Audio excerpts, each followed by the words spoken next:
એ આખી શોપ જે છે ને એ ચોકલેટની છે. અહીંયા તમને અલગ અલગ જાતની ઘણી બધી ચોકલેટ મળી જશે, પણ એમાં બી જોઈને લેજો શું લેવું શું નહીં, કેમ કે ભાઈ મલેશિયા છે, વિયેતનામ છે, મેં તમે કાંઈ બી વસ્તુ લો તો જોવું પડે. એટલે હવે અહીંયા જોઈને લેજો ચોકલેટ. હું તો લેવાનો છું ચોકલેટ. અહીંયાથી ચોકલેટ સસ્તી લાગે છે બીજા કરતાં. અને એમાં 2-3 ટાઈપની છે, dark chocolate, light chocolate, medium, બધી છે અલગ અલગ.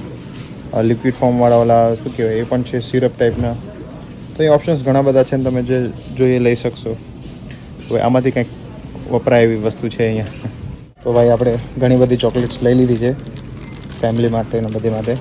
ટોટલ બિલ આવ્યું કંઈક 3000 રૂપિયાની આસપાસ, 151 RM. એટલે હું રાઉન્ડ ઓફ કહું છું તમને કે રાઉન્ડ ઓફ આપણને પડે છે 3000ની આસપાસ જેવું.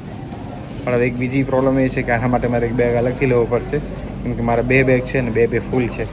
હવે આ બધી વસ્તુ એમાં આવશે નહીં, તો એના માટે વળી શાયદ એક બેગ લેવો પડશે.